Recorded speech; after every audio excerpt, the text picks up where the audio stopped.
All right, so let's get going. Really, again, thank you all for joining us here. We've got a pretty broad range of time zones participating, and I appreciate you all carving out time in your days to be here.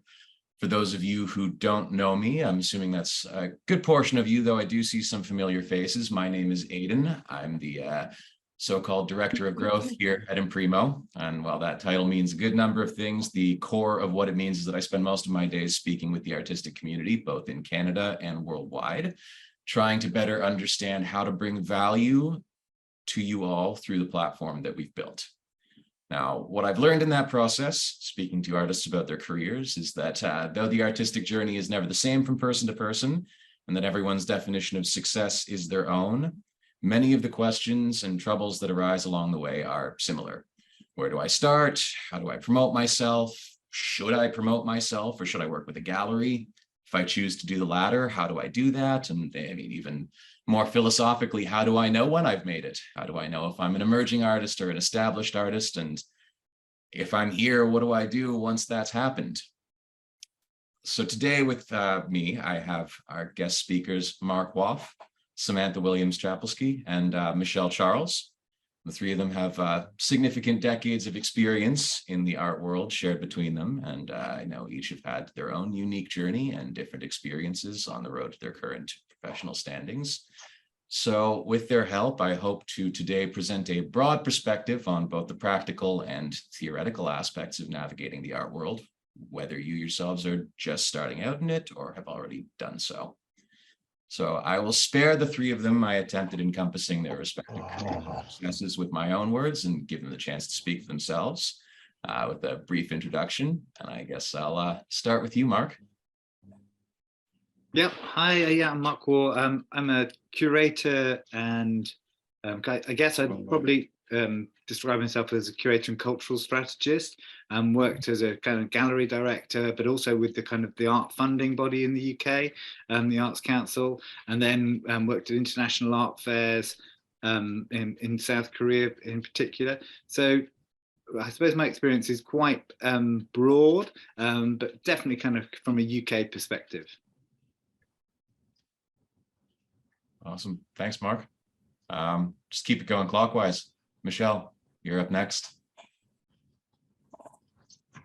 Hi, my name's Michelle Charles, and I'm an artist based in London right now, and my career has spanned over 4 decades.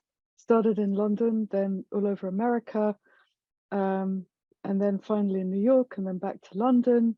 And I've shown my work in galleries, commercial galleries, museums, and it's in various collections, permanent collections. I've had grants, and I run workshops and I teach, and that is me in a nutshell. And thank you so much for having me here today.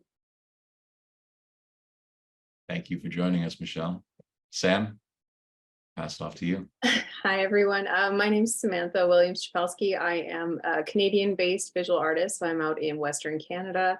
I have about 20 years experience in the art world of today, which is an interesting one to say the least. So a lot of my experience spans the gamut of advertising and promoting and working online, as well as working with galleries, art fairs, and art events across Canada and the US. And then I also do as well teach on the side, as well as offer some online curation for a Canadian-based art gallery system. So thank you for having me. Thank you for joining us. Pleasure's all ours, I can assure you. So let's jump into it. I'm going to kick the conversation off with, I think, a pretty big and broad question, fielded out to the three of you. Say somebody considers themselves an emerging artist. They're just getting out of school. Maybe they've got one exhibition under their belt. What are some of the biggest roadblocks these people can face in getting started? And what are some of the ways that we can go about navigating these roadblocks?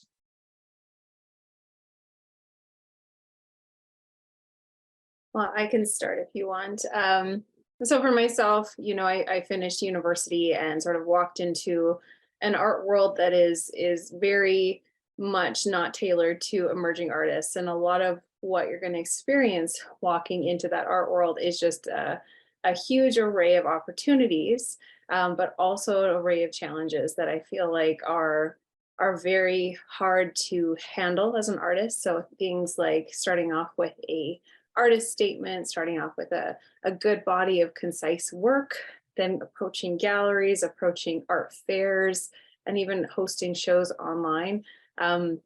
Some of the biggest roadblocks are just going to be picking a direction.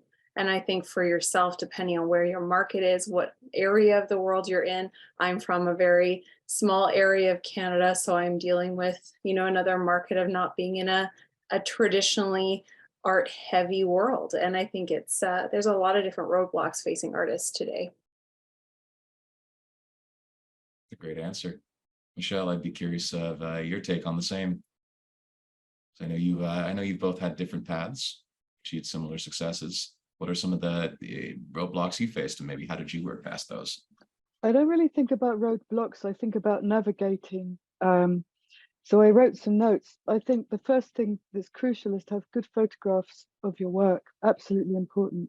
Good documentation. The number one thing is learn how to document your work. Whether you're an art student or you pay someone to do it, absolutely important. The second thing is it's always a good idea to have a long-term plan. So your long-term plan can be whatever you want it to be: major gallery in New York, a restaurant in Nebraska. It doesn't matter. What's your long-term goal? And then what is your medium-term plan? What's the kind of, so I'd say a 10-year plan, a 5-year plan, and a short-term plan. So to begin to write a plan for yourself, which of course won't always work, but I think it's about having an intention, setting an intention, crucial. Thank you. It's a great answer. Yeah, I suppose that thinking about navigation and roadblocks, you immediately begin to drift off into this idea of sat nav and how good sat nav is about actually getting you around a curve and some sort of geography you're not familiar with. And I guess the problem for artists is you don't necessarily have that system, but certainly there are ways to imagine yourself in a position where what you don't want to do is imagine there's just going to be one thing that's going to happen that's going to transform your life and you're going to be forever that successful artist you dreamed of. You've got to be imagining that what you're trying to navigate is a whole series of different trajectories and different roadmaps, and through that all of the time trying to have a sense of, okay, who's driving the vehicle? Are you driving the vehicle? And if you're driving the vehicle, where do you want it to go? Not where are you getting taken? Because always, call it a roadblock, call it a diversion, something's going to knock you off that path. And if you don't know why you're in the vehicle and what you're trying to achieve, you're not going to get anywhere. No one is actually going to want to come on that journey with you. So it's a real commitment to be the driver. That's great advice, Mark, and kind of something that I mentioned in the introduction and that I hear echoed through, my conversations with artists is starting out, you maybe go to school and you learn how to make art, and that work is the ends in and of itself. You want to create, you want to express. And at the end, there's this idea of a professional artist, that person who's made it, but there is no clear and concise pathway. There's no real playbook, and that playbook isn't going to be the same to each person.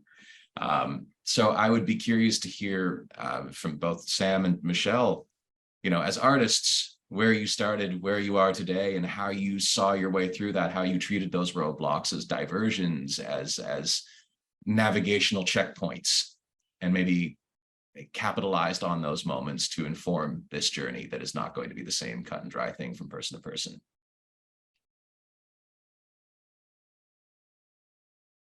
Whoever wants to go. When you ask the question, I've got this thing I've been thinking about recently. There is only one road and there are many ways to get there. I've had quite a long life. So what part of can you break down into bite sizes almost? Can you kind of break down your question a bit? Because, for me personally, I could spend 5 hours telling my story. How would it be helpful? What would be the most useful thing that would serve this community? I think hearing it just from your perspective, maybe not the 5 hour long version, but from where you were at 20 to where you ended up at 30, and then to where you are today? Like, when you came out of school, what did you find? What was your first goal? Where did you think you were going to go? And where did you maybe get thrown off the course? And how did you use that to inform where you went after that as an artist in your journey?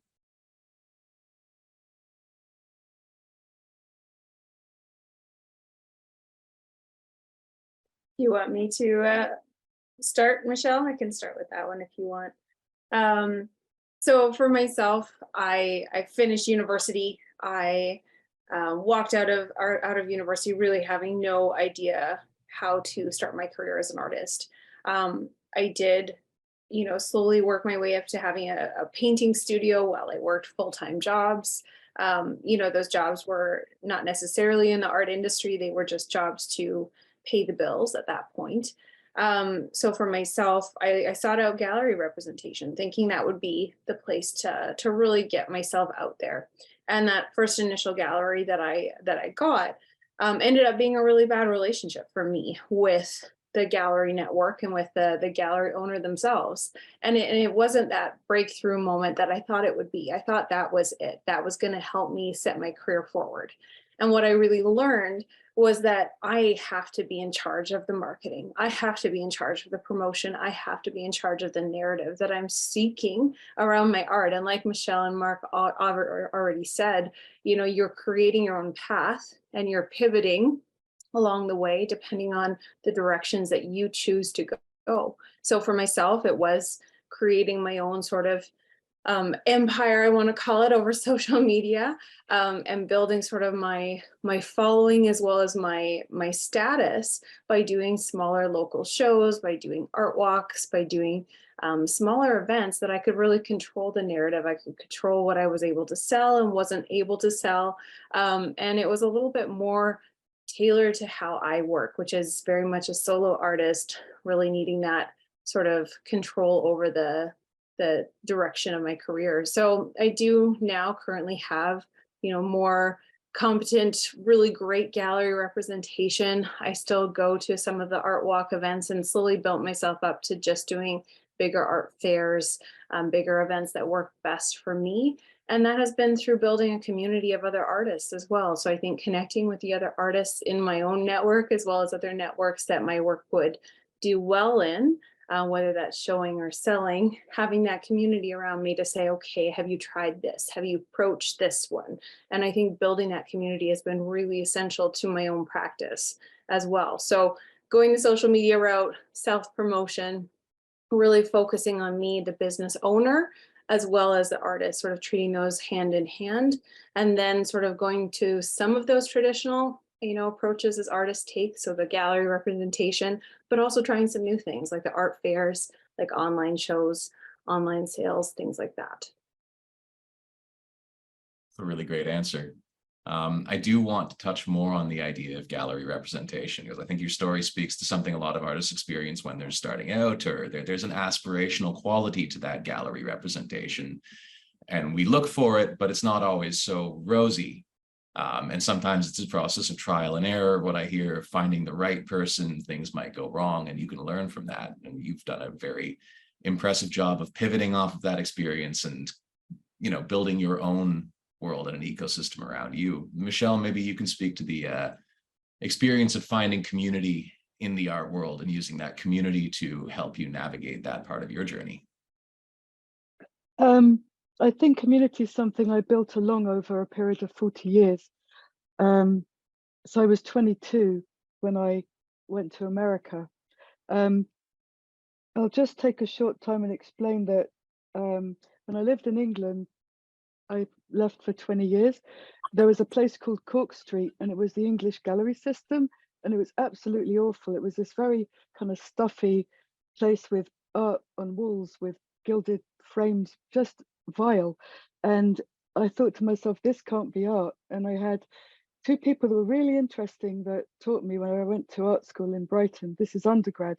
Graduate school was also good for the wrong reasons. One was Derek Jarman, and the other one was Stuart Morgan. And Stuart Morgan walked in my studio one day. He was a wonderful art critic. I loved him. and he became a friend. And he was wearing a sweatshirt, and it had an not Andy Warhol, it had a Jackson Pollock painting on it. And I looked at the sweatshirt and I thought, I love that. And I said to Stuart, what is that? And he said, it's Jackson Pollock. He'd just seen a show at the Museum of Modern Art in New York. And then at that time, I thought to myself, what an awful place it is in London. I don't want to be a small fish. I don't want to, I mean, a big fish, that's it. I wanted to be a small fish. I thought, I don't want to be this gigantic fish and have a horrible career, which would mean only selling my work. It seemed very dead. Galleries were just awful. So so then I've written myself a note. So then Stuart mentioned people like Alice Aycock and other artists who I later showed with, and I had no idea at the time really who they were. There was another tutor that bragged about making it. He was with an awful gallery and how much money he'd made. But what really mattered to me was the connection that had to do with being an artist, being a painter. And there had to be more than just a picture. And so consequently, Jackson Pollock has had a huge impact on my career. And I have shown in major galleries. But the way that I started was by figuring out what interested me and what I wanted in the long term. So that's kind of the beginning of my thought process, if you will. Thank you. Yeah, I think it's really interesting hearing both of those perspectives on kind of gallery representation. I mean, I certainly have heard all sorts of stories about the ways in which people navigate those situations with galleries. And what's most fascinating, I guess, is that one thing that's really changed, certainly in the UK, but then globally, is the sense that the gallery for life has disappeared.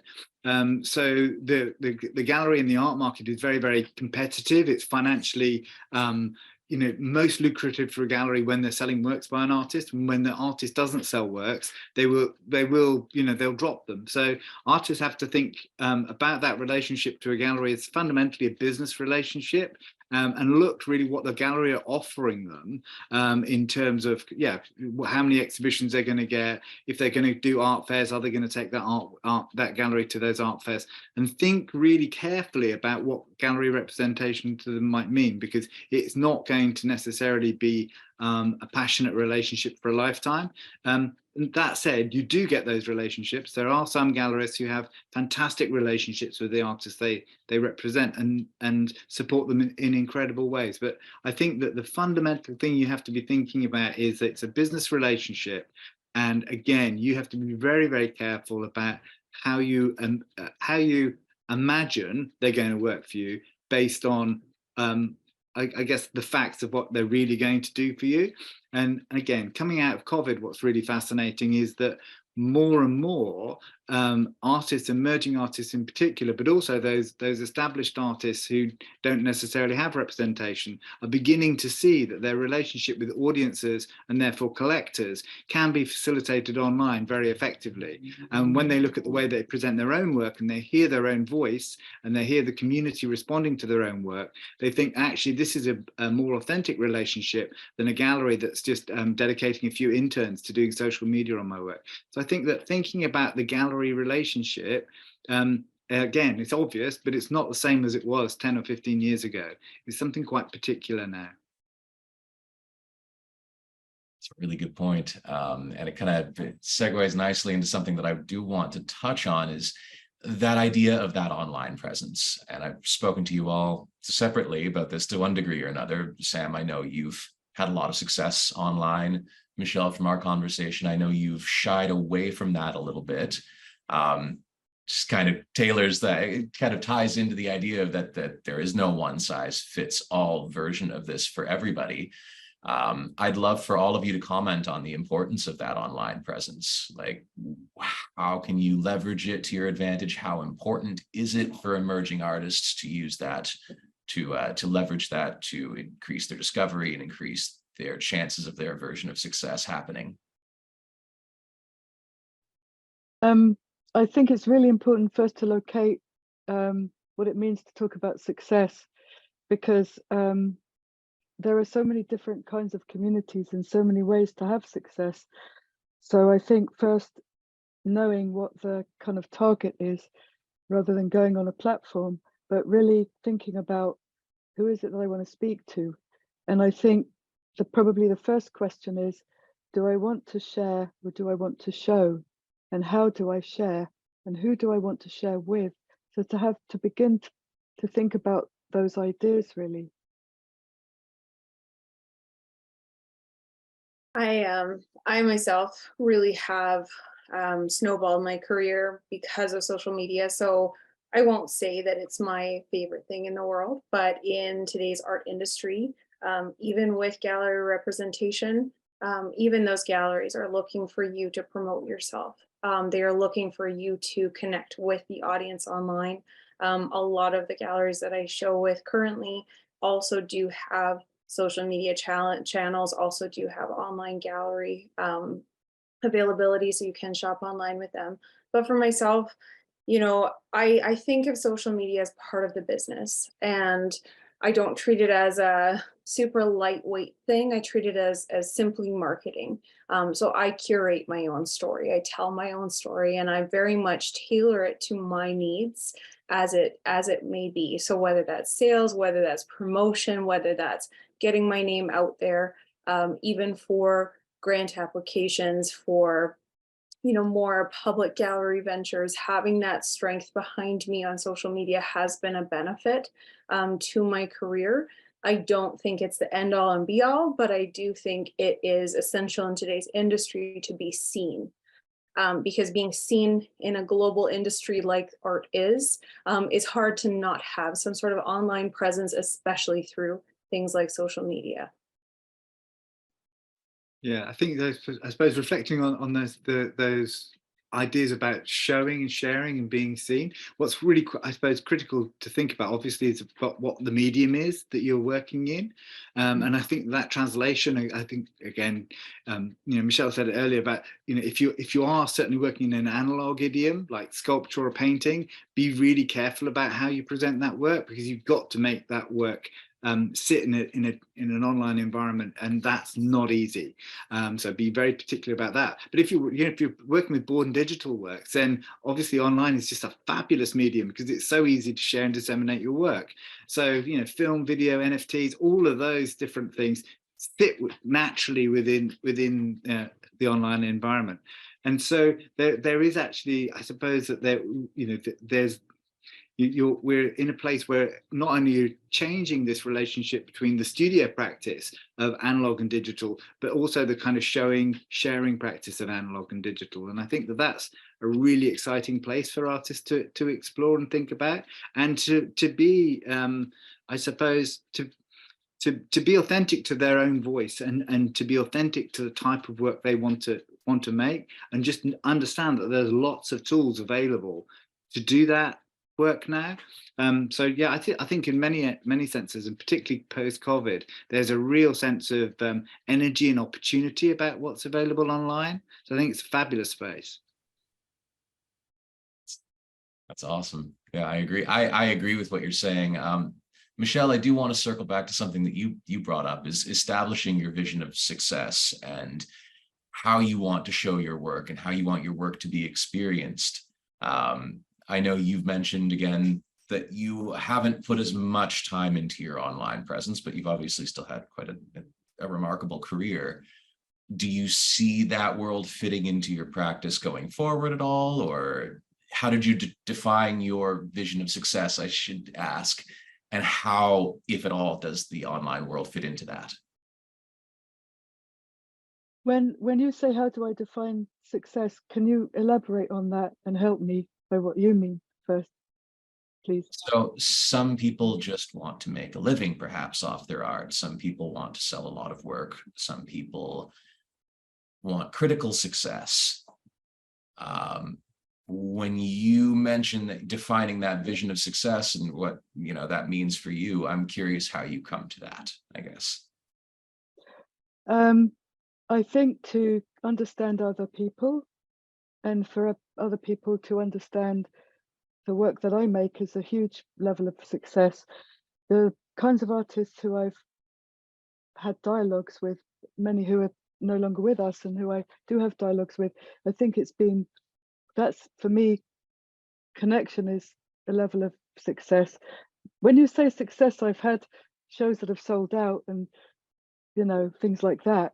And it doesn't make me feel that I'm any better or any worse than anyone else. It's good to pay the bills. I think when the word success as an artist is really, for me, it's about the work. And it's about the audiences I reach. I feel that exhibiting in a museum is, for me, a great thing because my work is more accessible to a larger amount of people. I think the educational programs that also go with the museum shows are great. I think the wider the audience, for me, that's a good thing. So I think success is a funny thing. I was thinking the other day about this term, topless mountains, because when the greatest thing in my life first happened, I was like, oh, it's just a minute in life. Every minute in life matters. And when I think about the times when I've felt like nothing was happening, I look at those times now and I think, Michelle, those were the great times. Those were the times when you thought nothing would ever happen again. And so I urge myself and I urge others to take every single moment of perceived no success and embrace those moments, because always running for success is like being on a hamster's wheel. I think having an intention, having certain goals is a useful thing. Thank you. You. I'll jump in on that one too. I find myself with defining success throughout my career. I had a strong belief in what work was my best work. This was not necessarily the work that sold. This was not necessarily the work that was an easy sell. But when I started my practice, I knew what I was best at. And I really have seen that sort of labor of love where I kept on producing my best work. I kept on following that path because I knew that was what was best. That really made the difference for me. So really following what I was good at, doing the best work that I could do, and sort of not sort of saying that work was good or bad based on sales, producing the best work that I could, and knowing that it was my best work and really seeing it sort of finally take me places because I believed in it. And that was really what defines my success, is that I know that I'm producing the best work that I'm able to produce. And sort of going forward, that is my biggest goal. And it may not seem like, the New York Gallery show moment, but it is knowing that your work is truly a representation of you and truly a good thing about you that you're producing. Yeah, I think that's a really interesting perspective, because I think, again, kind of what's successful in a given time may, I suppose you can't really guarantee that what's successful is actually the best work ever. Sometimes it might be the work which just captures a moment. And often when other people are telling you that that's your best work, that's an incredible burden that you have to deal with. I'm sure she wouldn't mind me saying so, but Sonia Boyce, for example, had an early career success with a series of paintings, and they're beautiful paintings. They are really wonderful paintings, very kind of engaging, and they tell something of her kind of her perception of the world at that time. But they were so successful that everyone wanted to keep doing that, and they would also say, "Oh, but what about the paintings?" And she resisted that, kept on experimenting, particularly kind of with film, kind of more socially engaged practice, curatorial interventions in museums. And then, this last Venice Biennale, she won the Golden Lion, and it certainly wasn't for paintings. And I think that she only got to that position by resisting the success of her early career. So I think that, success is a very complicated one. Well, one of the things that I do, we have an organization called the Art 360 Foundation, and we work with artists' legacies and artists' estates and their legacies. And for a lot of the artists looking at their archive, one of the biggest things to deal with is emotionally the sense of how to navigate all of this work. how to understand how certain works relate to others in their practice. Because often as an artist, the other thing that you're trying to do is move forward all of the time. So you're constantly looking for the next turning in the road. And the past is like a dirty secret. You know, the whole series of failures and things that didn't quite go right in your mind. But actually, if you can find the space to objectively try and understand what your own cartography is and how that mapping has occurred in your mind, potentially with the help of others, you know, curators, etc., you'll find yourself in a position to much better understand that you've had a practice which connects really different and complicated points, which don't make, you know, don't make necessarily linear sense of a career, but are a part of a non-linear trajectory. And I think that's really important for artists to think about, that sense that they need to be able to navigate their own maps, not just to be successful commercially, but to be able to really understand what a legacy might look like. If I can jump in, Please. 2 words have come up. I really heard you, Sam, and I heard you, Mark. I heard you, Sam, and I certainly relate to what I heard you talking about in terms of, you know, so-called works that don't work that might one day be looked at and really do work. And I'm also thinking about something I read in a book that I highly recommend called Making It New by Henry Geldzeller. And there's one tiny bit in the book where it talks about don't be a parody of yourself. And I always think about that. And Andy Warhol was absolutely riddled with fear, you know, that he was a fraud, or he was, you know, he worried about stuff like that. This is something that he talked about privately. And also the real idea is about reinvention. How can we reinvent ourselves? And I think for myself, I've only got about 3 strands in my work. You know, I think about, I'll jump quickly to Madonna. Why is Madonna successful? If you measure that kind of success, it's because she's always reinventing herself. You may not like the new Madonna, but she's not stuck. She's not trying to stay the same. Well, she is in a way trying to look young, but the idea of reinvention. So instead of saying, I'm going to make the work for you, gallery, I'm going to paint, you know, exercise books. It's like, well, get ahead. You know, one of my professors in grad school in Florida, Jimmy Roche, used to say, you know, everything, and it was true. You'd see art in America at that time. We're going back to like the early 80s, and you'd see someone had paid like $500. It was quite cheap in those days compared to now, and they'd advertise their own work. And people would look at the art world and think, oh, I want to be there. I want to be there. I want to be in that gallery. I want to have that. I want to have that. And they'd make work that looked like the work in the magazines. None of them succeeded because they were desperate to be like someone else. So the idea is, how can you reinvent yourself? It's not just about looking at galleries. It's about who are you and how do you exist in the world? Hello. Reinvention. Hello.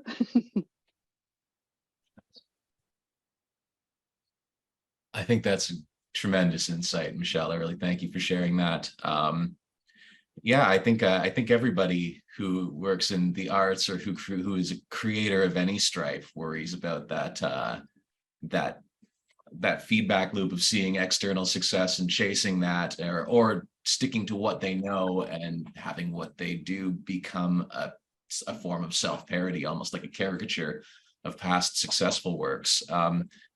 Mark, and I guess that ties really nicely, sorry, Sam, into what you were saying about trusting yourself as the artist and knowing your voice and believing in what you're doing, irrespective of the external feedback you're seeing. I'd be curious in your perspective, Mark, as a curator, of how you navigate that with art that you see when you're dealing with artists, when you're discovering new works, when you're looking back on someone's legacy.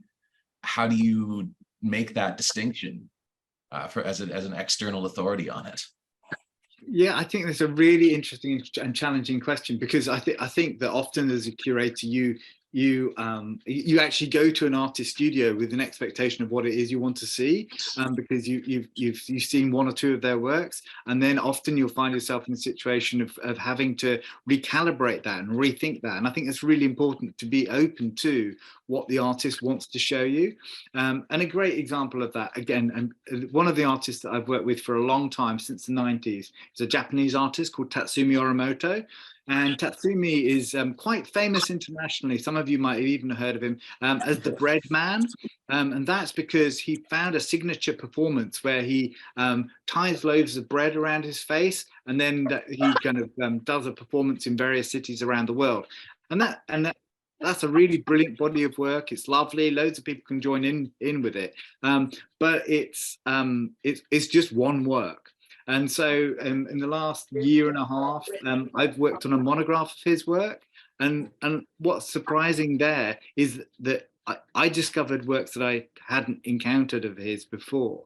And it's really, yeah, it's really important to look elsewhere in an artist's body of work and to surprise yourself. And I think that when you go into a studio, and certainly again with the Art 360 project, we're really lucky because we're able to look at artists' work and ask them those direct questions. Why don't I know about these drawings that you did? And they said, well, you know, I'm known as a performance artist, and that's something I did quite early after I left college. And then you're in a situation to maybe say to them, well, they're fabulous, they're amazing, you should think about exhibiting them. And to be honest, it's really fantastic when, you know, 8 or 9 months later you go into a gallery, a commercial gallery in London, and they're exhibiting those things which they'd previously not understood as something that the public might like to share. So from a curatorial point of view, it's really exciting to be able to have a dialogue with an artist which opens a door, you know, in an obvious sense, you know, maybe a door which is full of artworks, and helps that artist celebrate what those artworks actually do. Because yeah, it's again, it's too easy to overlook works which you're not familiar with or you find difficult. And as a curator, you shouldn't be doing that. You should be trying to, you know, find something exciting and new. Engage with the more difficult works, engage with the more out of place things, and try to understand those things, right? Yeah. I think that's excellent advice. It's a really fascinating perspective. So moving along, I am curious, because I would say both you and Michelle and you, Sam, are established at this point in your careers, if I'm looking at it externally. I know everyone's definition of these terms differs. What was the turning point in your career where you were like, I think I've made it to this place? And maybe what were some of the habits that you developed along the way that you think helped lead you to where you're at now? Oh gosh, I don't think I will ever consider myself having made it. I think being an artist is a bit of a marathon career, and we like to see it as this sprint to get to something.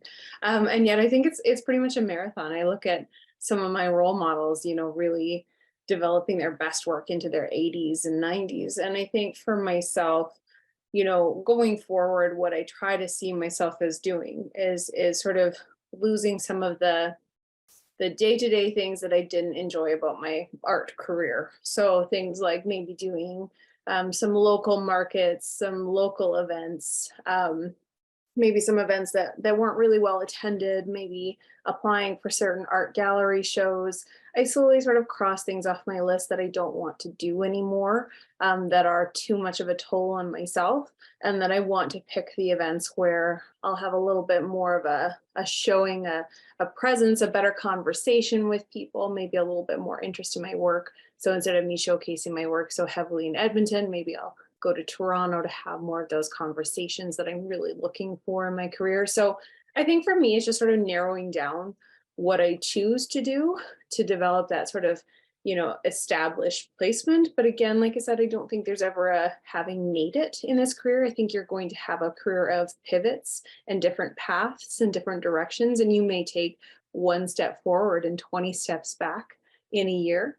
And it really depends on your sort of productivity your mindset in terms of producing work, how much time you're giving your own artwork.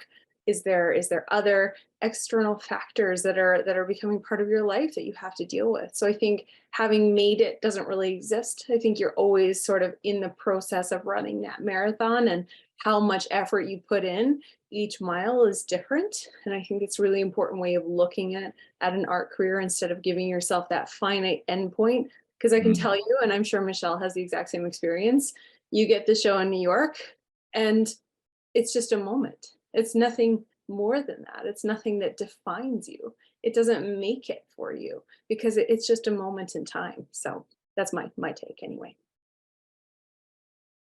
I like that answer. I like that too, Sam. Michelle, do you have anything you'd like to add? Well, I really enjoyed I really enjoyed hearing what Sam has to say, and I agree with her. I think there's the personal journey. I mean, one thing I would add for myself is that I think a lot about work ethic, and you know, there have been times when in my life when I've worked 10-hour days, and I've measured my time, and I think now I'm a mother. You know, I have an 18-year-old daughter, and I think a lot about the idea of when am I working a lot, when am I not working a lot. I had 20 years in the studio non-stop, 10-hour days, and teaching, but I always counted my hours. I'm a hard worker generally, but I think work ethic is something to examine. How does one spend one's time making the work? And how does one measure one's own authenticity? Because one knows when, for myself, I know when I'm in the studio and I'm making work, I know when work is kind of a rehearsal. So I don't know if I'm getting off the subject here, but a lot of my studio practice seems like a rehearsal. And by that, I mean that when I'm present and I'm in the flow, as it were, the work might have more of a presence. And somehow I would almost call their work like little surrogates, you know, making one after the other to get to the certain place of presence in the work and spontaneity, even if the work doesn't happen in a moment. So I think I've lost my train of thought. Talking about practice, I think practice and understanding what one needs is really important. I also want to add that there's no such thing as, you know, the ultimate this or the ultimate that. I mean, one of my favorite artists and my neighbor in New York was Jack Whitten, and Jack taught at SVA. Sadly, he died a couple of years ago. Now he's like, if you look at what's happening in Frieze, New York, Jack's being highlighted everywhere. And he worked really hard in his teaching. He gave to community. So I just want to kind of add that. And thank you for the question. No, and I don't think what you're saying is a deviation from that at all. In my role, it's very interesting. I come at this from an artistic background. I'm not a visual artist, but I am a musician who has found himself in the world of business. And when you speak to people from a business perspective, there is a linearity and there's a lot of concrete advice and steps to be taken, entrepreneurial steps that can be applied artistically. But the practice, as you describe it, Michelle, it's deeper than that. It's not necessarily a series of linear steps. There's a great deal of philosophy and introspection. So moving away from concrete practical advice, although I do think there's value to sharing that, just better understanding how we approach the work is incredibly valuable advice in and of itself. Yeah, I'm thinking about Jack's work. He marched with Martin Luther King in the 60s, and it turned out that his studio was across the road from mine. I could see his studio window from across when I was living on Lisbonard Street in New York. It's all galleries now. And he would talk about anima, about work that had to do with the soul. And he'd been in, you know, marching in, I think he was marching in Selma. But the fact is, he had a long history and his work was about something that was really important. And at the time when Jack was alive, people like Henry Geldzahler, he had a name for himself. He'd had a show at the Whitney, but he was a real artist's artist. He was someone that inspired other artists. He inspired his students. He gave to community, and like many of us, he taught. You know, Ellen Capro, you name it, any artist you can think of at some point probably taught, unless they had their own private funding from their families. So most of the artists who I was close to in New York, and the people that I am close to, tend to have had teaching jobs. So it's wrong to imagine that if you lock yourself in a studio 24 hours a day and you watch videos on Van Gogh, you're going to make it. It's not what it's about. It's about, what story have you got to tell? Who are you as a human being? How do you figure out who you are? And do you want to meet other artists? Who is it you're interested in? That's another big thing. Thank you. Yeah, I think that's really interesting, Michelle, because I think that sense of the teaching and the facilitation of others also is, in a pedagogical sense, is also a way of also reimagining your own work as well, because it's being with others and sharing that sense of, this is my practice and this is how I imagine you might develop your practice. But that, in that conversation, that's really critical to the evolution of the form. But it's also a really important point about sustainability for artist practice. In the UK, the statistics are the average wage for a visual artist is something like sort of £12,000 and or less. So you know, it's not well paid. So people have to diversify in order to enable that as part of their life. So it's a lifestyle choice in many senses, which is one of, you know, very meager resources quite often. And I think it's really important to remember that being an artist is, you know, it's not an easy thing. So, you know, if anyone was going to write a business plan for it, they would say, well, actually, these variables don't add up, and your forecasting is unreliable. Your overheads are higher than the guaranteed income. So stop. You know, it's not a great career for a business plan, unless you say, I'm going to be the most famous, richest artist in the world, and my growth curves are going to look like that. And you know, bank managers would not support that, and no one else will. So I think that thinking about the realities of the artist's life as one which does necessitate different forms of engagement in terms of your skills and the transference of those skills, I think is really critical. That's excellent. And Sam, I know you're an educator as well. Do you find that has informed your practice, that speaking to others in that and finding that community offers it like a reflection of your own work?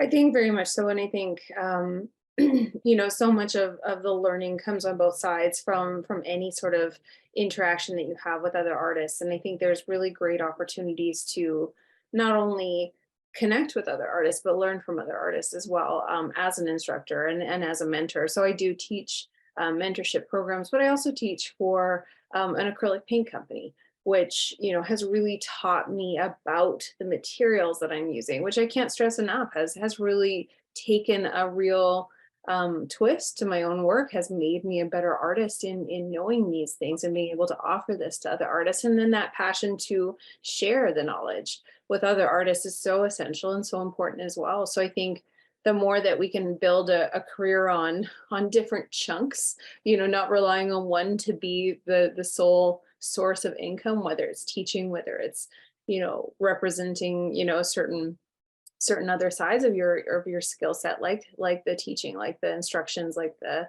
lectures. I think there's always opportunities, and for myself, I have learned so much from those opportunities, simply because I'm connecting with other artists. And I mean, I guess you never really know who you're going to connect with in those moments. You know, you don't know, you find these opportunities that might be art adjacent, that maybe aren't centering yourself as the creator, but you're using your talent and you're using your knowledge. And I know, Michelle, you and I had a conversation where you took a fairly non-linear path in some sense to get to the different places that you got to. You had a pretty remarkable story about finding a major representation in New York that wasn't necessarily a linear path. So would you say that, you know, being open to these opportunities and kind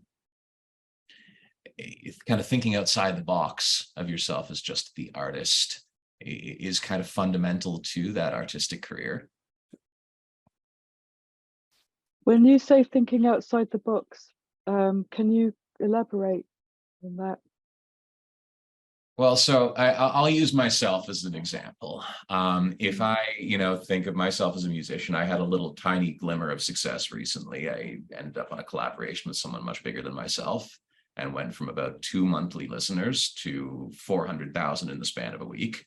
And I met that person that made that opportunity for me by working at a clothing store in my 20s, not by any logical, you know, through line pursuit of musical success. I just happened to meet the right person at the right time by being somewhere that maybe appealed to me in a way that was sort of adjacent to that artistic side of my career. Do you have you had a similar experience? Maybe it was a bit more rooted in the art world, but I'd love for you to tell everybody a little bit about that. Well, thank you, Aidan. I've had many experiences that were not expected. When I first moved to New York, I'd been a professor at Long Island University, and I chose to move to the Bowery. My neighbor was an artist who made paintings, and all over them they said "killed by love," and I thought, that's interesting. She was like something out of a Woody Allen movie. But the fact is, it was so awful where I lived. I was so unhappy. I was making my artwork, and I would every day I'd go to the same cafe around the corner. It was called the Connecticut Muffin, on, I think it was on Spring Street. And I'd go there and I weighed almost nothing because I couldn't eat. The loft was just full of her dog, and she used to throw carrots for it all over the ground. And every day I'd go there and I'd try and find a place to live. I'd be looking in the Village Voice. And then one day I went in there and with, you know, covered in paint, but it never occurred to me that this was Soho and I wasn't dressing in designer clothes. So the person that I happened to talk to was John Webber, but I didn't know who he was. I think someone is unmuted. Good. So It looks good already. I think that's, oh yeah. So so basically, to cut the story short, I ended up talking to John Webber about my work and another artist with the gallery. It's a long story, but I needed a place to live. I wasn't looking for a gallery, I was looking for a place to live. So by chance, one of his artists happened to have an available loft in New York for rent, and I took the loft. People kept telling me when I was living there, Michelle, why don't you show the guy your work? You know, you should have a gallery. They'd say nice things about my work. Finally, he came into my apartment, and on the wall I had rows and rows and rows of drawings of potatoes. And I thought, well, he came in and he said, "Can I see your work, Michelle?" And I felt a little bit embarrassed. I thought, what kind of a nut spends years drawing potatoes when they don't have much money? I mean, by then I'd gotten a couple of grants. I think I got my first Pollock Krasner grant. But so Daniel Buren came to my studio, and then he said, "Michelle," I said, "do you know of a gallery in Europe?" And he said, "Well, why don't you go to my gallery, talk to John Webber?" So anyway, the story goes on and on and on. But the fact is, I was looking for a place to live. And I had it in my mind what I wanted. And basically, it's a much longer story than I've told. But I think it's about luck.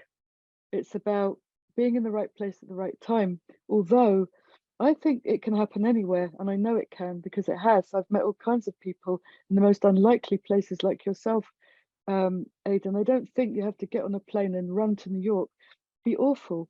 I think it's just about being clear with intentions, and sometimes we suffer. I mean, living with a crazy woman on the Bowery, it's amazing.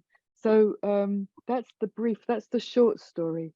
And actually, when John Webber did finally see the work, he took me on immediately. But it wasn't my intention. It was to find a place to live and a gallery in Europe. So yeah, that's how it was. Thanks. A great story. I guess I see a comment from Lynn's here. Hey, Lynn's, always be prepared for luck to happen. I guess that's pretty sage advice in my opinion. Actually, kind of a happy segue. What are some of the ways that you think artists can be prepared for that luck to happen? You know, there are practical steps we can take, at least to my knowledge, to keep our work organized, to document what we do, and be ready for that moment that somebody, the right person, maybe wants to see what it is that we can do. I'd be curious for all of your perspectives on that, taking it away from the philosophical, as much fun as that is, to the more earthbound and tangible. Yeah, I'm certainly happy to jump in there, because I think that to make that kind of luck happen in the art world, it is really important the backup is there. So if you meet someone and it's, you know, 3 o'clock in the morning at some fabulous party, and you're thinking this is a great conversation and everything is going really, really well, and they say, you know, contact me, and then you don't contact them because actually you don't have anything to share with them, that whole relationship can just fizzle out and disappear. It's absolutely essential that you do, you know, again, you don't have to have everything, but you have to be prepared to share with someone at any moment, at least 3 or 4 works which you think are going to create interest with them, and have that stuff prepared. And the obvious thing is obviously to have that on a website, but it's just absolutely critical that when that moment happens, you can engage with it and be organized. And I think that partly that is also that when those moments happen and things begin to move quickly, people need the confidence that you can move quickly with them. You know, that if this show does happen, you've actually, you know, got the capacity to share high resolution images of that work, share film files, you know, just do the things necessary to make something happen. So yeah, it's definitely about looking to be in the right place at the right time, or just, you know, keeping your wits about you. But when that moment happens, it's useless unless you've actually got some follow-up. So yeah, try and be organized is really critical, and know what your story is. I think I want to jump in again. I think that's crucial. And the other thing to add is, when you do talk to someone about your work, you don't know what they're thinking. You know, you have no idea. You can't imagine, you can't project. When you present your work to someone and you start talking about it, not everyone has the same facial expressions. You know, to my mind, the most ordinary work I've made, I couldn't imagine anyone being interested in particular works, but they were. So the other question then, I know I'm going a bit philosophical again, but who are you making your work for? So when you present it, how are you, that's another big thing. How do you present your work? How do you, when you do finally meet with someone, where are you? How are you are you embodied? Are you in the right place to speak to someone? Or how do you do that? Crucial. That's something that I hear brought up a lot, is that idea of learning how to talk about your work. And I mean, I think I've been even guilty of this in my musical practice, of not really, you know, really shying away from ever saying what a song is about, and thinking it's almost a bit gauche. But I don't know that that's really a realistic path forward, regardless of your medium. So I think learning how to talk about your work, as you're saying, is absolutely crucial.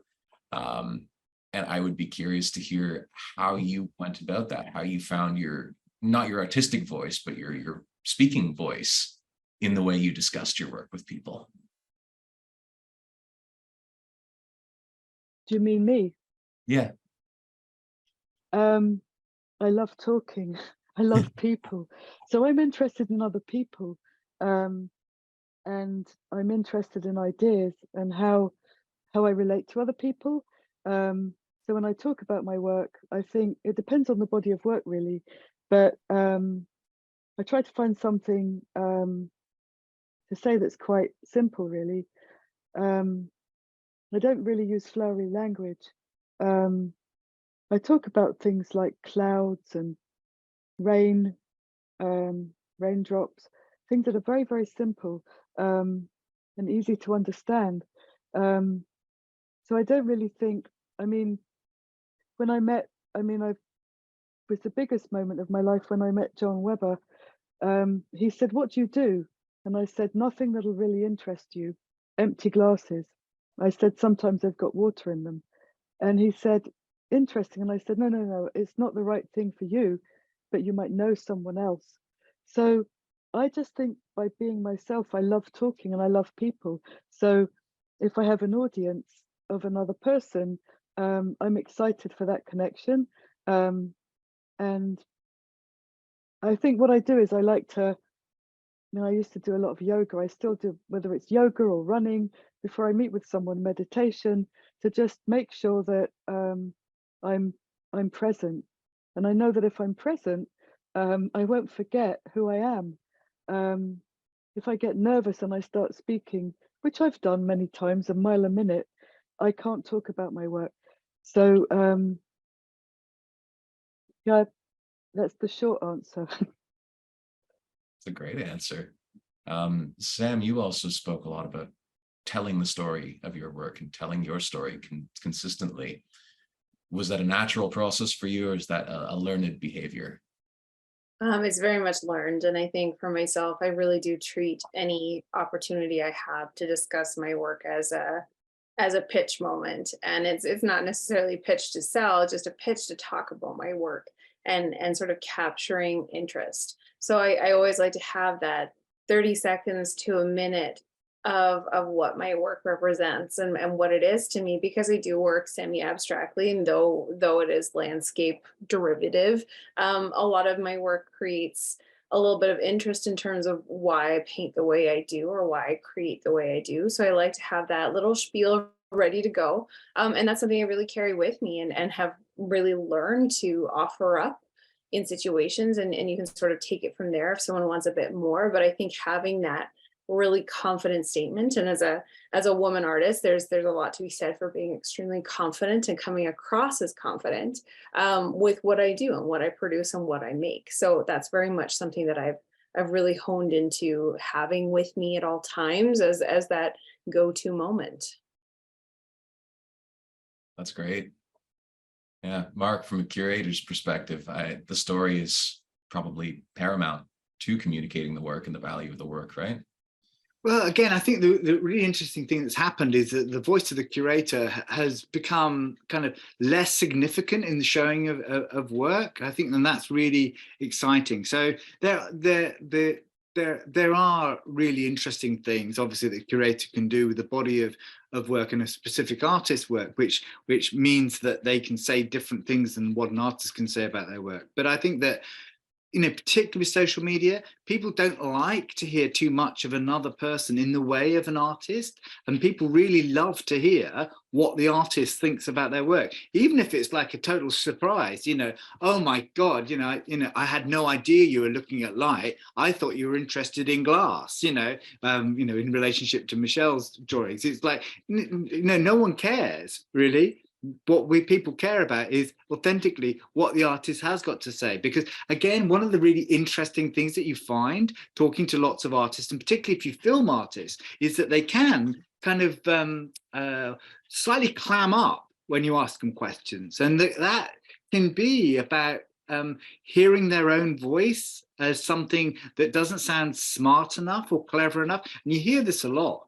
And I think that's it's a legacy of this kind of over academic sensibility, trying to define what an artist's work is and isn't, and it just doesn't work in social media era anyway. People just want to hear very gritty, authentic sense of what you do. And if your painting is really difficult, that's all you say. I just do difficult stuff. And then people may say, well, what do you mean I do difficult stuff? You could say, no, it's really, really difficult. Well, what do you mean by that? Well, it's really slow and difficult work. And it's like, you either want to know then what the really slow and difficult work is about, or you're going, well, Christ, you're not for me, I'm going the other way. But I think it's it's really it's I think it's an exciting time for an artist to be able to present their work to the world, because the world wants to hear what they think about it rather than other people, which is great.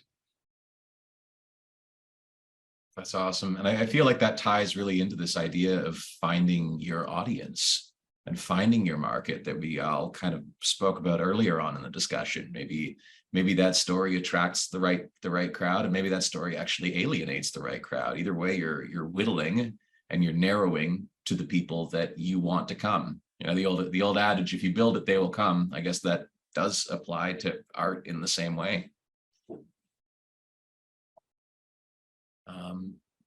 Yeah, I mean, again, I think it's a really interesting example. So one of the things I do apart from the 360 Foundation is this organization called the International Curators Forum. So that was built in the UK to help facilitate the growth of curators from Black and minority ethnic backgrounds, and to take them to places like the Venice Biennial, the Istanbul Biennial, etc., etc. And what we also did was we did a conference in the Caribbean, curating Caribbean art. So we took a whole load of curators and artists to the Caribbean, and there we met a really young artist called Sheena Rose. And what was amazing was there were some really high-powered curators and artists at this symposium, and when she networked, she did it really particularly. So rather than just falling into this conversation about blah blah blah, this is my work, she delivered that kind of one paragraph about her work, and then she said, I need to move on. Then about 2 years later, she's producing works on social media, which are basically video performances to camera in different personas. And then from that moment of sharing those, she then began to really, I suppose, to navigate this place of performance as a medium of her own practice, but a performance as a way to pull people into her drawing and her slower work. And that was an amazing trajectory of engagement to see. And she built an audience of people who had no idea, in some sense, she was an artist. She was just this funny person on Instagram. But that kind of scale of Instagram success was really attractive to contemporary galleries, who were just like you've got this following. They didn't know that following was built on a very non-arty audience. But it became really critical to her artistic success, and now she's got representation and she's showing in gallery museums all over the world, and that's a great trajectory to see. It's really cool to hear that the way she's been able to kind of leverage this medium, this sort of non-traditional approach and non-traditional medium, to a traditional definition of achievement, I guess, finding that gallery representation, which, speaking only anecdotally from what I've heard, people want it. People really want that. That's a real marker of success, however you want to define that word, but that can be a real watermark for a lot of artists. Yeah, and she really had to do it because obviously, her situation was coming out of Barbados. There wasn't a very established network of commercial galleries there. She understood she had to get representation, probably in the States first, in order to navigate away from that Caribbean context into a kind of global context. So it was really key that she found a way out. And that's what social media facilitated for her. Then she studied in the States and blah, blah. But yeah, it just goes to show that you can use these tools to navigate yourself into positions where you feel supported and people respect what you've achieved in terms of being authentic to yourself and making work which is relevant to you in your time. Sorry, Mark, what was her name again? I'm seeing a question in the chat here. Sheena Rose. Sheena? Yeah, and then Rose as in Rose. Yeah. Right on. It's interesting how these sort of new mediums and new medias can be used as a positive, disruptive tool.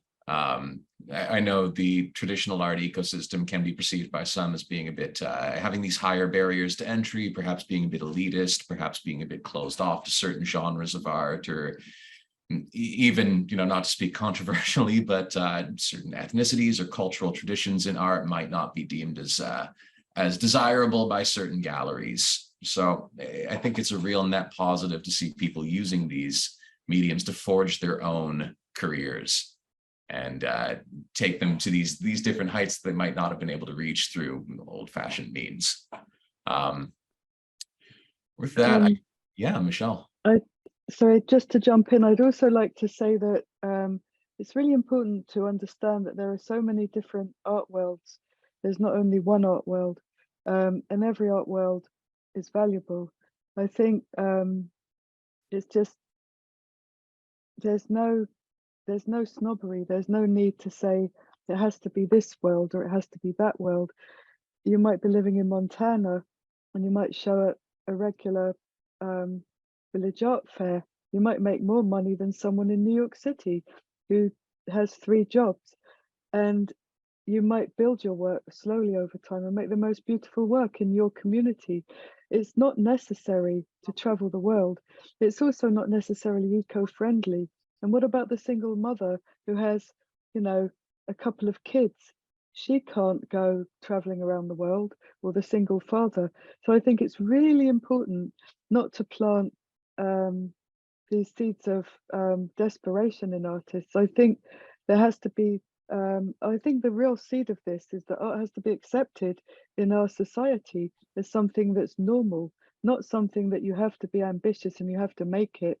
There are roadmaps and there are educationally things to learn about, but I think understanding about your work and finding a sense of peace and happiness in your community and not needing to go to the Venice Biennale, and perhaps if you've never heard about it, you're better off. It's not to say that it's not a great thing, but it's like, well, what's wrong with the Minnesota State Art Fair? Or, you know, I lived in Minneapolis. Actually, it's a great city for art, but there's got so many communities within Minnesota. It's fantastic. That's just Minnesota. It's an amazing place to live and to be an artist. It's not New York City in terms of, you're probably not going to necessarily bump into the right person, but James Rosenkist came from there. Prince came from there. Many interesting artists. So it's like, love your life, you know, don't be someone that gets on, because that's another thing about Instagram. You know, it's happened to me. You know, you look on Instagram and you think, oh my God, I should be doing this, I should be doing that. And you almost want to go to a brain surgeon and get the word like engraved in your brain. I thought of that as a fantasy, you know, like, because that's another aspect of social media. And that's the thing that I don't find enjoyable. So I've said a lot in a kind of a nutshell, but I'm going back to thinking about how do we measure success? You know, I would throw that out as a question to other people, really, to ask. Yeah, that's great. You know, I think it's very easy, and it's interesting. I'd love to hear everybody's perspective on this, but the sort of cultural snobbery that can sometimes be, you know, any artistic realm can be guilty of engaging in, and thinking that this world only exists in this small elite pocket based on whatever gets the most press. And yeah, you're absolutely, it's an incredibly astute observation that today is worse for it than really any other time in history, what we have with Instagram and this dopamine feedback loop of more perfection, faster, constantly. So I guess, you know, as Sam, and I think you have a perspective on this, is using these tools to help yourself, but not letting these tools inform your work. And I think that's something that, you know, even seeing the comments, there's a lot of artists just terrified to jump on Instagram for this sheer fear of just not getting the likes. And I mean, realistically, Instagram is just you know, a nothing entity. It doesn't exist anywhere. It isn't anything. You know, how I treat these tools, as they are tools, is simply for promotion and marketing purposes. You cannot take them personally. Very much similarly to taking any rejection letter personally. I feel like they have to be a part of that stream of thinking, that you put yourself out there to gain exposure, to gain connection, to gain networking. And I have seen the success is really the highlight of Instagram. And realistically, we're not looking at numbers. Numbers don't define success. It's engagement, and it's another way to showcase your work, tell your story, and get engagement from people online that you might not have access to in a traditional gallery format, or even have the ability to get yourself into a traditional gallery format. So I treat it as a tool to sort of having a marketing space, having a space to talk about my work, to tell my story, to tell a little bit about myself as the artist. And then, you do have to walk away.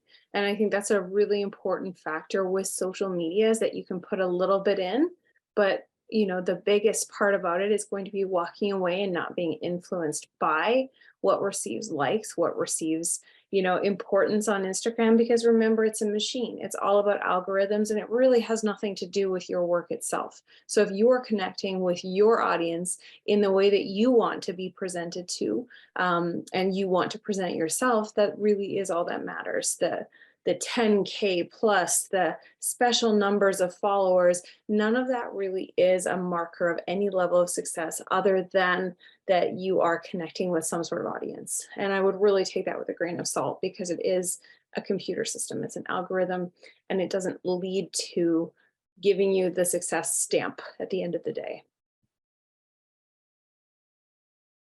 It's a great perspective. It's excellent. I see the chats going off. I think a lot of people are really relating to this perspective, seeing a lot of value in it. To be honest, I don't have any more direct questions that I want to field of you. I think all three of you have contributed marvelously, but I do want to pass the opportunity over to our participants. If anybody has any questions, I can also take a look back through the chat and see if anything's been asked that we might have missed along the way. But yeah, anybody who has any questions for Michelle or Sam or Marc, or a combination or all three, by all means, feel free to drop them in the chat, or turn your mic off and ask away.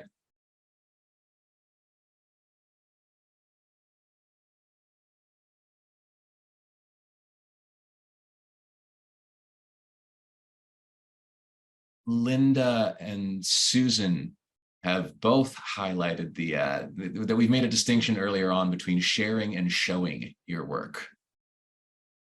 And it seems like a small but important distinction. Michelle, I think you spoke on that particularly. Can you explain what you meant by the difference between the two? Yeah, interesting. The context now, I'm thinking about Instagram. So when I show something on Instagram, it's just like, look at me, look, and I might get a like. But when I share something, there's more of an intimate connection there. And for me, that intimate connection, a studio visit I had a few weeks ago was really important to me. It was really special. Someone sitting in my studio in front of my work, that meant a lot to me. They said they liked my brushes, so I posted them on Instagram. I put them as my story. I learned to do my story. But that was a sharing, and it was me being able to listen to another person.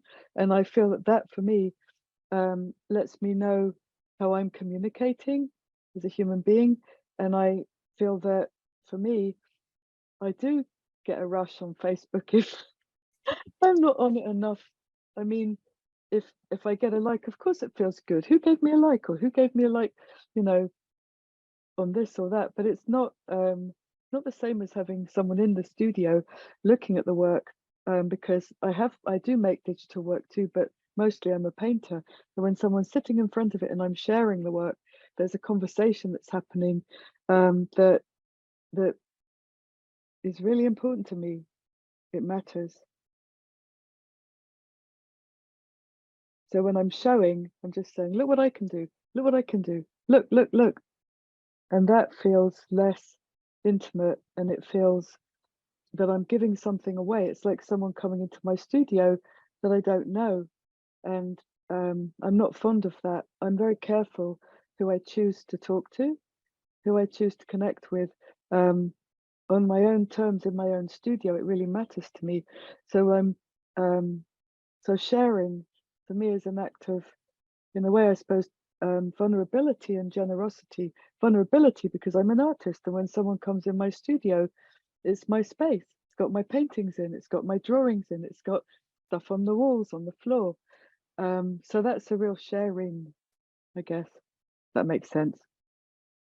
I think that makes a tremendous amount of sense. A one-sided experience versus a collective and joined experience. I see another question from Joan that's interesting. Is the art world biased against those of us who did not go to art school, especially those of us focused on environmental issues, the climate, etc.? I don't know how much we can speak to the latter half of that question in this context, but the former, do you think that there is a bias in the art world? I know we've described multiple art worlds, so maybe in some and not in others, but how much does that formal education really matter in the grand scheme? Yeah, I mean, I think historically it mattered quite a lot, and that may be because essentially people, gallerists would go to art schools to see degree shows to imagine who they were going to sign up, and that's just like easy shopping, because otherwise they're going to look all over the place. So also shorthand that you are a professional artist is, you have a degree from an art school, and art schools are really interesting places to meet other artists, because the people teaching in there are normally other artists, as we just heard. So there's a whole opportunity in an art school to learn that what you're doing may be interesting, but it may be more interesting if you think about the way that other people have done these things. But that said, that system can also just replicate the kind of styles of the teachers, and I certainly have had that experience where I'll go to a graduate exhibition and I'll go, oh, they're the people taught by X and Y, they're the people taught by Y, and so that can be very disheartening. And because, really very obviously, because of the emergence of I suppose more kind of urban kind of art styles and the commercial success of those, the idea of it has to be art school to be commercially viable is no longer true at all. And certainly there are people who arrive at art through activism rather than, arriving at art as something that they see as a craft. And I think that that's a very strong trend as well. People thinking much more consciously about wanting to make change, and that being using the tools that they understand art to be, because they, got that from the net, from TV, etc. They know what art feels like, but they've got a purpose and they want to make something change through this way of being. So yeah, I think that the art school has been a particular type of gateway, but I think that that's changing. I think too, there is more of a community around, self-taught artists and artists who are learning from, whether it's through mentorships from other artists, learning with other artists. I think there's a bigger world out there. So when I went through art school, it was seen as you have to have this to be taken seriously. And in my opinion, I think, it taught me a lot of things. It also very much, like Marc said, was very swaying in terms of the teachers you had and the styles that they really focused on. And I think for myself, what I learned that was the most important is know your history, know where your style has come from, know the artists that precede you, that did the work, that did the movements, did the changes that made those opportunities sort of within your own genre. And I cannot stress that enough. That was something that in my own art education, and still to today, I'm constantly learning about the history behind what I do, because that is actually what you need to know. I think how you move forward from that can be through classes on YouTube, can be through local art classes, can be learning from a local artist mentor. I think as long as you know your history, that's where it comes down to real success in knowledge. I think following on from what you're saying, I think it's anything goes. You can do anything you want, but I think there are two things that are gained from going to art school, and that's forming community and making oftentimes lifelong friends. And I think if you stay in the town where you went to art school, that's a really good thing. But I also think suddenly Leonardo da Vinci popped in my mind again, one of my favorites. And I think about it, why was he so good? Because he was a scientist. all this talk about science and art that suddenly became fashionable 20 years ago. I think having a skill is crucial, but also de-skilling, unlearning that skill is also crucial. I don't know if Jimi Hendrix, he played left-handed when he played the guitar, but you know, he was an amazing genius. I don't know that he particularly went to the Royal Academy of Music, but he was amazing. So it's like, if you've got something to say, you figure out, how am I going to say it? And you might come from being an astrologer, you know, and you might connect with an artist and you might spend time around an artist. I'm looking at John Cage, you know, the book Silence, and I'm thinking, well, suddenly I've gone blank. Well, how did John Cage start? You know, he made art out of sound. So it's like, it just comes, sometimes you're just born with it. I think it's just something that we're born with, this urge to create and this urge to communicate.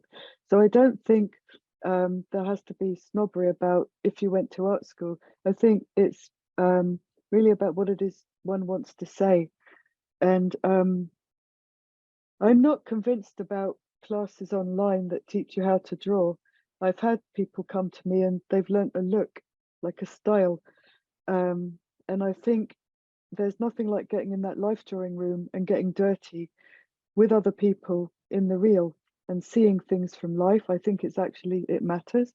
However, it's not to say, this is just my personal taste for myself and as an educator. It's not to say that you might want to decide that you're going to paint roses in a particular style that you did learn online, and you might find that you make tons of money and that's your goal, and you might be happy for the rest of your life, and that's also good. You know, perhaps it's another journey on the muddy road. And I think to just jump on what Michelle said, I think there is no, direct path for any of our careers in any way, shape, or form. And they continue to be changing paths. And I think for myself, I've gone different directions because of necessity, because of, artistic block, because of all sorts of different things. And I think it's okay to sort of let yourself breathe and not expect that momentum forward all the time. Sometimes it is sideways, and it's sideways for a long time. And I think making sure that we really give ourselves the ability to create in a safe space that we're content with, and we're not putting those outside external pressures saying, well, we need to create because we want to hit this market, I want to do this target. Again, having goals, but being able to maneuver through them as well, because no career path is set for an artist. It is totally up to you. I really agree with what you've said, Sam, and I'm reminded now of how I looked on the website through this platform, and I saw some of the work, and in particular I saw the work of someone who's painting trees with daubs of paint, and I thought the paintings were beautiful. And they really spoke to me. There were times when I saw work that looked beautiful and I felt that perhaps it could have been spoken about more directly. And I think it's learning how to talk about the work. You might be, 70 or 80 and decide to start painting. And why should you have to go to art school? You might just get some paints and sit in your yard and think, wow, I'm going to paint trees. That's fantastic. There's nothing better in life. This is what we did when we were children. Who are we to say you have to go and get a BA, an MA, a PhD, and another piece of paper? I don't put mine on the wall. They're dusty in a box. I have a master's degree. So what? I got a 4.0. I was a rebel. So what? The real learning doesn't happen when you're in art school. Well, the learning of how to draw, absolutely, 1,000,000,000%. But I didn't listen to anyone, not really. Bad advertisement. But the real learning happens when you leave art school. That's when the learning happens. It's not going to happen when you're in art school. And if you've spent all your time on meditation or nature retreats, and you really understand the earth and you really know how to touch the earth, if you really understand what it's like to feel a rock, to hold that rock, and you're so familiar and you've studied geology, and you're familiar and intimate with that rock, you might just find that when you go to draw it, it's got more power, more love, and more connection than even Via Kelmans, who's an artist I actually really adore. But it's, what are you looking at, you know, in your life? What interests you? I'm seeing so many artists on this platform who are so interesting, and I see, yeah, I'm really, yeah, I just want to say that because I think it's important. You're here for a reason. And I suppose in a way, how can we serve you today? What kind of questions have you got? What more questions do you have, I guess, that, yeah, give us more difficult questions that we can't answer.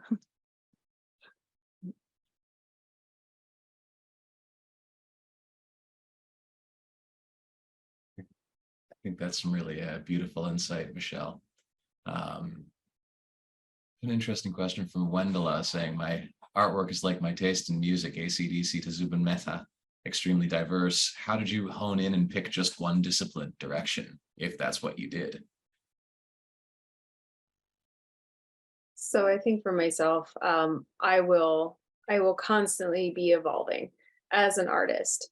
I think realistically, to give yourself a one sort of style, one discipline, one direction is not reasonable. Artists are notoriously bad for being good at a lot of things. I know for myself, I have bins of supplies for other things that I love to do. Sculpture, for example, I love to sculpt. I think, you know, what you have to think of in terms of your own practice is giving an area of your practice 100% at a point in time in your life, honing into that 100%, doing it until you've exhausted it. And when you start to feel that drain of, I don't want to do this anymore, I don't like this style, don't be afraid to move away from it. There have been lots of styles, lots of approaches I have done where I have been able to do them for many years and then slowly moved away from them because I wasn't in love with that anymore. And I think you have to trust your gut in knowing that I've given something 100%. If that 100% is given, what can I do with it? How long does that last for? And don't be afraid to move away from that, even if it means that you're starting over in a new medium, in a new genre, in a new style. That's okay. Most of the artists in art history have moved through different styles, different mediums, different processes throughout their whole lives. So I think give it 100% first, and then see where you want to go from there. Great practical advice.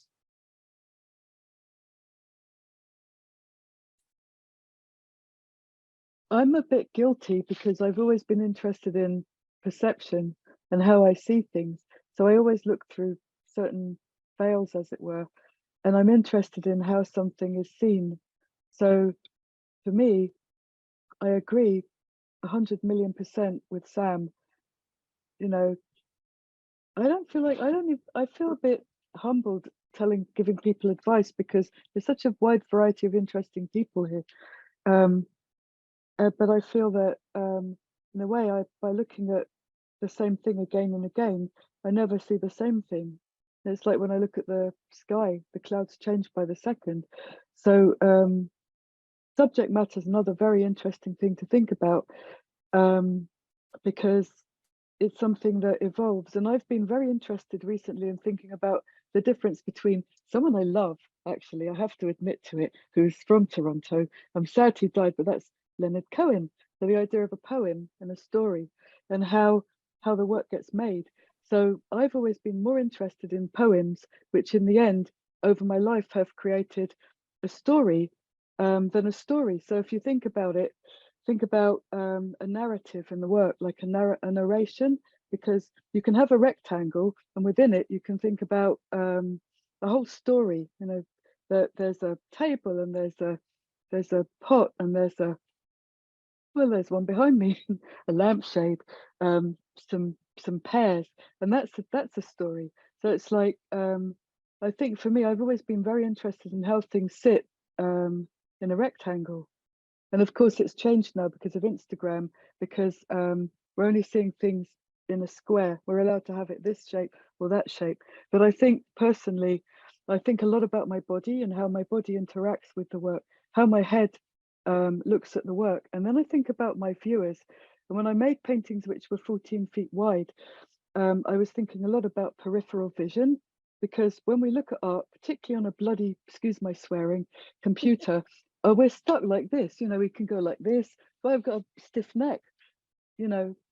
And when we're looking, we're standing in front of something that's huge, our whole body is part of it. So all these things have come to mind for me over the years about how my body inhabits and how my audience will look at the work. So I think that I'm going to go back now to sharing and showing. My work isn't really alive until someone's in front of it, because they complete the work. Whereas when there's a painting, for example, again, where there's a still life, where there's a whole story going on, the painting works on its own. I remember having this conversation with the artist Leon Golub about his work, and I was so jealous. I said, Leon, when I look at your work, you've got two heads and they're having a chat, they're having a conversation. And I said, what have I got? And we were standing in front of these paintings I made of bars of soap on economics books. I said, Leon, your work is so complete, it's so contained, it's a story. And I thought, well, my work's a poem. It's a poem. And I felt worried about that, but now I realize it takes the viewer in front of the work to make it complete. The viewer makes it complete. And that's what I think about all the time. I think about my audience. I think about, who am I making the work for? I make it through inspiration, but I want to share the work. So I love that person asked me that question, and you really put me on the spot. Thank you, whoever you are. You've made me have to voice something out, which we all want as artists. Thank you.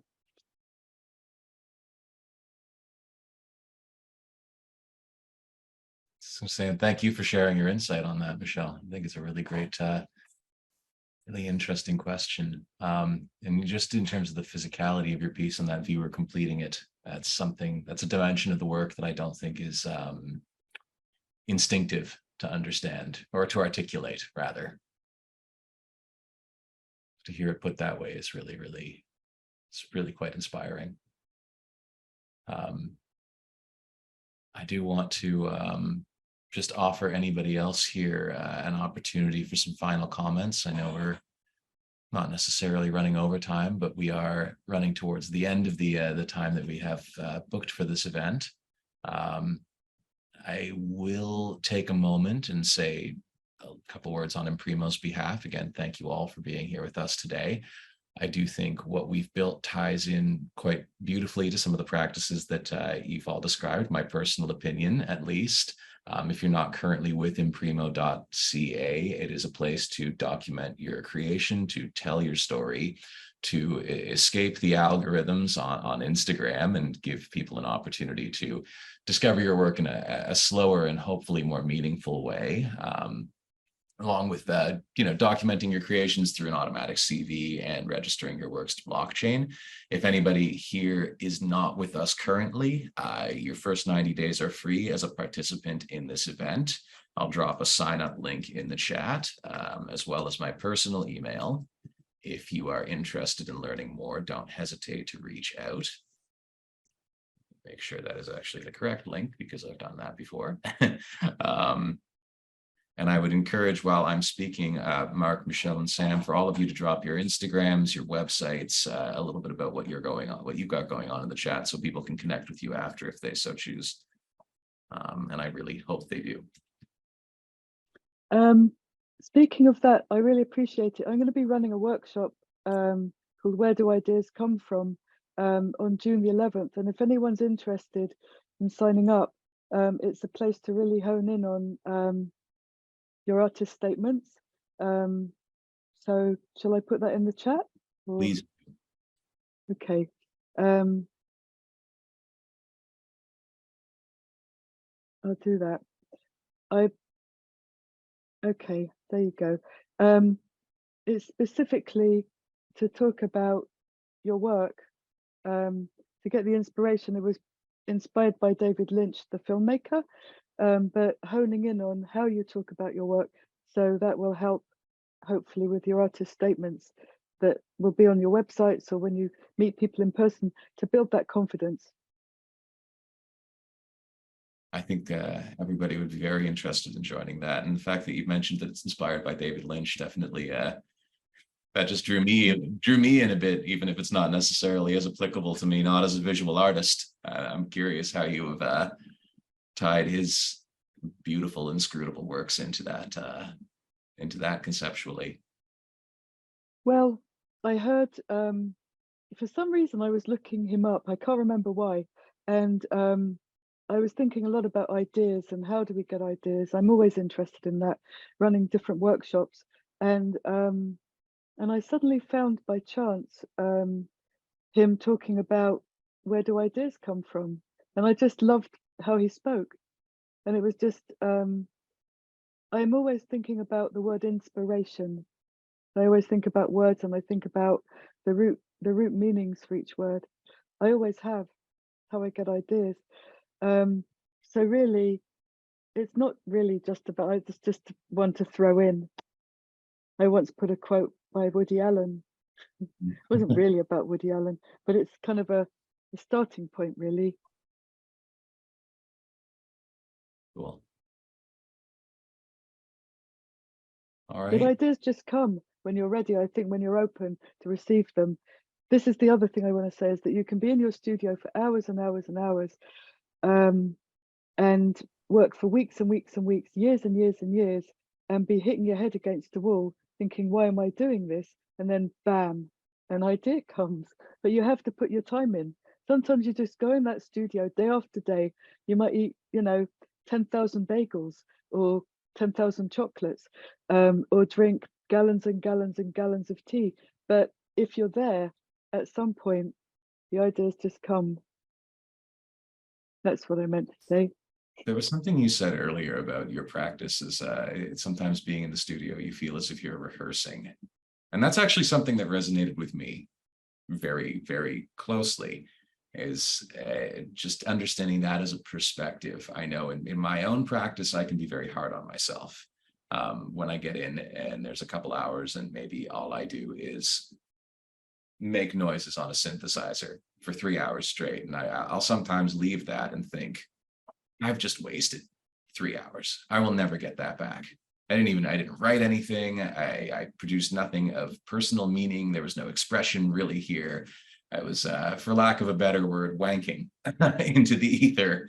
And I feel like if I'm feeling that, there are probably other people who feel that way. You're burning time. And I think what you said is a really interesting shift in perspective, in understanding that as part of the practice and as rehearsal for that moment that the idea comes, and creating space for that idea.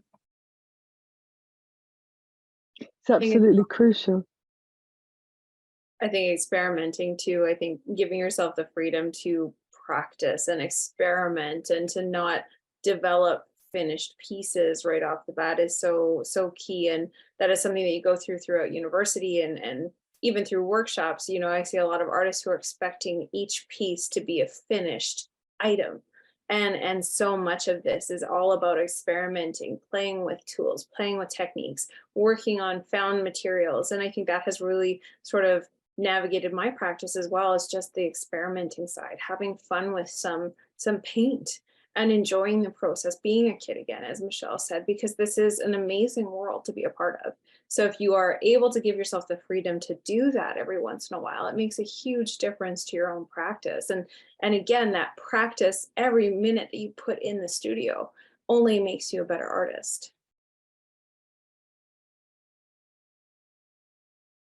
I think you're on mute, Michelle. I love what you're saying, and to back you up, there's a wonderful, you're all putting in wonderful things, but Linda Abbott is saying to everyone, adults who make time to play make better adult decisions too. And that's about what it is. It's about joy. It's about playing. The word illusion means to play. And, in the lockdown, so many people started enjoying that stillness. People freaked out. They had breakdowns. Artists, the ones I know, me, apparently a lot of artists in New York drank heavily. I've never been so happy to be allowed to have silence, to be allowed to be an artist with time standing still. It's fantastic. This idea of playing is crucial for all, as you say in the chat, for all human beings. Absolutely 100%. I know Mark is also an author besides doing everything else. What's your take on this, Mark? Well, yeah, I think that sense of the rehearsal is interesting in terms of, yeah, when writing for me is a very complicated process insofar as, yeah, I do a lot of distilling. I have a line of flight, if you like. I know where a narrative is going, but I have to remix and rework that narrative all of the time. And not all of the time when you're reworking that narrative is it getting to the final version. You have to assume you have to put the energy in order to then be able to stand back and look at it. And so, yeah, I think that art is a little bit like luck. You have to really put yourself in the way of it for it to happen. If you don't put yourself in the way of it, it can't happen. So shut that inner critic up and tell it to go away. That voice that's in you that says, you're no good, you're no good, you'll never get anywhere. Say, you know what? I'm having a cup of tea. Go to the corner of the studio and shut up. And give yourselves permission to play. I'm so excited that there's so many of you here artists. It's such a wonderful thing. Yeah. Thanks for inviting me. I think to remember that you are an artist, whether you have a full-time job and you have to only produce artwork in a 1-hour scope of your week.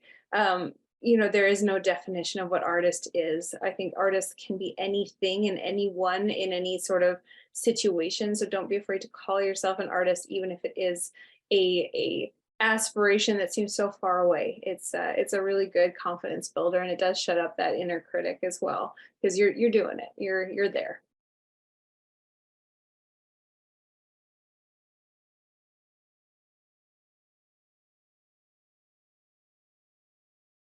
There I go doing it too.